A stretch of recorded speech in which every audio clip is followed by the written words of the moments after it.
ಅವರು ವರಮಹಾಲಕ್ಷ್ಮಿ ಹಬ್ಬದ ತಯಾರಿಯಲ್ಲಿದ್ದರು. ಅದಕ್ಕೂ ಮೊದಲು ಊರಿಗೆ ಹೋಗಿ ಬರೋಣ ಅಂಥೇಳಿ ಹೋಗಿ ವಾಪಸ್ ಮನೆಗೆ ಬರ್ತಾ ಇದ್ದ ಹಾಗೆ ಕಳ್ಳರು ಇಡೀ ಮನೆಯನ್ನೇ ಗುಡಿಸಿ ಗುಂಡಾಂತರ ಮಾಡಿಬಿಟ್ಟಿದ್ರು. ತತ್ಕ್ಷಣಕ್ಕೆ ಪೊಲೀಸರ ಮೊರೆ ಹೋದ್ರು. ಪೊಲೀಸರು ಈಗ ಕಳ್ಳರನ್ನ ಲಾಕ್ ಮಾಡಿದ್ದಾರೆ. ಅಷ್ಟಕ್ಕೂ ಪೊಲೀಸರ ಕಾರ್ಯಾಚರಣೆ ಹೇಗಿತ್ತು ಬನ್ನಿ ನೋಡ್ಕೊಂಡು ಬರೋಣ. ಲಕ್ಷ್ಮಿಗಾಗಿ ಇಟ್ಟಿದ್ದ ಕೋಟಿ ಮೌಲ್ಯದ ಚಿನ್ನ ಕಳ್ಳತನ. ಹಬ್ಬದ ದಿನವೇ ಮಾಲೀಕರ ಕೈ ಸೇರಿದ ಬೆಳ್ಳಿ ಆಭರಣ. ವರಮಹಾಲಕ್ಷ್ಮಿ ಹಬ್ಬಕ್ಕಾಗಿ ಆ ಮನೆಯಲ್ಲಿ ಸಂಭ್ರಮದ ತಯಾರಿಗಳು ಜೋರಾಗಿ ನಡೀತಾ ಇತ್ತು. ದೇವಿಗೆ ಇಡಬೇಕಾಗಿದ್ದ ಒಡವೆಗಳನ್ನ ಹೊರತೆಗೆದು ಸ್ವಚ್ಛತೆ ಕೂಡ ಮಾಡಿದ್ರು. ಹೀಗೆ ತೆಗೆದಿಟ್ಟಿದ್ದ ದೇವಿಯ ಬೆಳ್ಳಿಯ ಮುಖವಾಡ, ಚಿನ್ನಾಭರಣಗಳು ಕಳ್ಳರ ಪಾಲಾಗಿತ್ತು. ಇದೀಗ ಪೊಲೀಸರ ಕಾರ್ಯಕ್ಷಮತೆಯಿಂದ ಹಬ್ಬದ ದಿನವೇ ಚಿನ್ನಾಭರಣಗಳು ಮನೆಗೆ ವಾಪಸ್ ಸೇರಿದೆ. ಮಹದೇವಪುರ ಠಾಣಾ ವ್ಯಾಪ್ತಿಯ ಲಕ್ಷ್ಮೀಸಾಗರ ಲೇಔಟ್ನ ಮನೆಯೊಂದರಲ್ಲಿ ಕಳ್ಳತನ ಮಾಡಿ ಎಸ್ಕೇಪ್ ಆಗಿದ್ದವರು ಪೊಲೀಸರ ಕೈಗೆ ತಗಲಾಕೊಂಡಿದ್ದಾರೆ.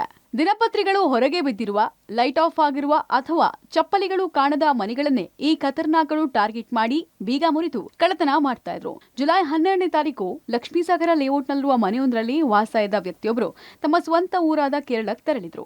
ಈ ವೇಳೆ ಮನೆ ಬಳಿ ಲಗ್ಗೆ ಇಟ್ಟಿದ್ದಂತಹ ಆರೋಪಿಗಳು ಬೀಗ ಮುರಿದು ಕಳ್ಳತನ ಎಸಗಿ ಪರಾರಿಯಾಗಿದ್ರು. ಜುಲೈ 18ನೇ ತಾರೀಕು ಮನೆಗೆ ಮರಳಿದಾಗ ಕಳ್ಳತನ ಆಗಿರುವುದು ಗೊತ್ತಾಗಿದೆ. ತಕ್ಷಣ ಮನೆ ಮಾಲೀಕ ಮಹದೇವಪುರ ಪೊಲೀಸ್ ಠಾಣೆಗೆ ದೂರು ಕೊಟ್ಟಿದ್ರು. ಅದರ ಅನ್ವಯ ಘಟನಾ ಸ್ಥಳದ ಸುತ್ತಮುತ್ತಲಿನ ಸಿಸಿಟಿವಿ ದೃಶ್ಯಗಳನ್ನು ಆಧರಿಸಿ ತನಿಖೆ ಕೈಗೊಂಡ ಪೊಲೀಸರು ಕೆಜಿಎಫ್ ಮೂಲದ ಜ್ಞಾನಪ್ರಕಾಶ್, ಸಂತೋಷ್, ಪ್ರೇಮ್ ಕುಮಾರ್ ಸೇರಿದಂತೆ 4ರನ್ನ ಅರೆಸ್ಟ್ ಮಾಡಿದ್ದಾರೆ.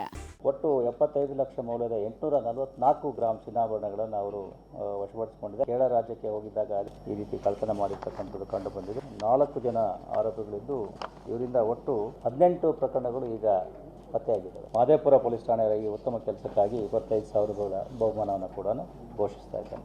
ಬಂಧಿತ ಆರೋಪಿಗಳಿಂದ ಕೋಲಾರದ ರಾಬರ್ಟ್ಸನ್ ಪೇಟೆಯ ಜ್ಯುವೆಲರಿ ಅಂಗಡಿಯಲ್ಲಿ ಅಡಮಾನ ಇರಿಸಿದ್ದ 75 ಲಕ್ಷ ಮೌಲ್ಯದ 840 ಗ್ರಾಂ ಚಿನ್ನ, ಬೆಳ್ಳಿ ವಸ್ತುಗಳನ್ನು ಜಪ್ತಿ ಮಾಡಲಾಗಿದೆ.